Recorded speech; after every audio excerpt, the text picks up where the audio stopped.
தீபாவளி திருநாளை ஆலடிப்பட்டியான் ஸ்வீட்டோடு கொண்டாடுங்கள். சென்னையின் மோஸ்ட் லவ்ட் பிராண்டுடன் உங்கள் தீபாவளி தித்திக்கட்டும். தீபாவளி பண்டிகையை ஒட்டி சொந்த ஊருக்கு மக்கள் படையெடுத்து வரும் நிலையில் கோவையில் வழக்கத்தை விட கூட்டம் குறைவாக காணப்படுகிறது. கள விவரங்களை செய்தியாளர் ஹரிதாஸ் வழங்க நாம் கேட்கலாம். கோவை ரயில் நிலையத்தில் தென் மாவட்டங்களுக்கு செல்லக்கூடிய ரயில்கள் தயாராக இருக்குது. குறிப்பாக நாகர்கோவில் எக்ஸ்பிரஸ் அதே போல கன்னியாகுமரி எக்ஸ்பிரஸ் இந்த 2 ரயில்கள் தற்போது இயக்கப்படுது. இந்த சூழ்நிலையில் பெண்கள் பயணிக்கக்கூடிய பெட்டியில் அதிக அளவிலான பெண்கள் இதில் குவிஞ்சிருக்காங்க. அவங்ககிட்ட கேட்போம். அக்கா வணக்கம். இப்போ இந்த தீபாவளி பண்டிகை ஒட்டி ரயிலில் பயணம் செய்ய போறீங்க. இப்போ எந்த அளவுக்கு உங்களுக்கு தேவையான வசதிகள்லாம் செய்யப்பட்டிருக்கா? அதே போல போதுமான அளவில் ரயில் பெட்டிகள் இருக்கா? ரயில் பெட்டியெல்லாம் இல்லைங்க, நாங்களே படிக்கட்டுல தான் நின்றுட்டு போயிட்டு இருக்கோம். கூடுதல் பெட்டி விட்டாங்கன்னா நல்லா சந்தோஷமா போகலாம்.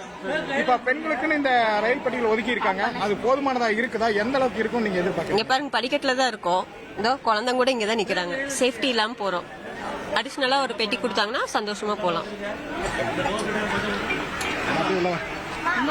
இப்ப இன்னும் சில நிமிடங்கள் இந்த ரயில் பயணம் பண்ண போகுது. கிட்டத்தட்ட நீங்க போற ஊர் கிட்டத்தட்ட ஒரு 4-5 மணி நேரங்களுக்கு மேல ஆகும். அப்படி இருக்கக்கூடிய சூழல்ல நீங்க எப்படி இந்த மாதிரி நின்று பயணம் பண்ணுவீங்க? வேற ஏதாவது உங்களுடைய கோரிக்கை இருக்கா? ரொம்ப கஷ்டம். நான் இன்னொரு பெட்டி இருந்தா வசதியா இருக்கும். இப்படியே போனோம்னா ரொம்ப கஷ்டம். உள்ளேயே நகரவே இடம் இல்ல.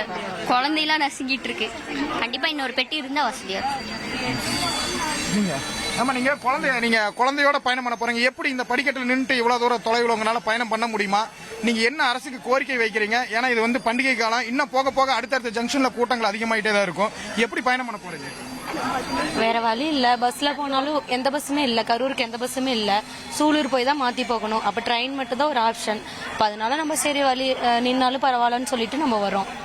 சீக்கிரம் வீட்டுக்கும் போகணும்ல. நம்ம பஸ் மாத்தி போய் பஸ்ல போனாலும் அது இன்னும் டிராபிக் அதிகமா இருக்கனால சீக்கிரம் போக முடியாது. அப்ப சீக்கிரம் வீட்டுக்கு போகணும். நீங்க எப்படி இந்த குழந்தைகளோட எப்படி நின்று நீங்க நிப்பீங்க? குழந்தைங்க எப்படி நிற்கும்? கீழே உட்கார வைக்க வேண்டியதா, இல்லாட்டி எடுத்துக்க வேண்டியதான், தூக்கிக்க வேண்டியதான். நீங்க ஒவ்வொரு முறையும் இந்த ட்ரெயின் இதே மாதிரி ஒரே ஒரு மகளிர் பெட்டியோட தான் பயணம் போகுது, எல்லா ட்ரெயினும் மேக்ஸிமம்.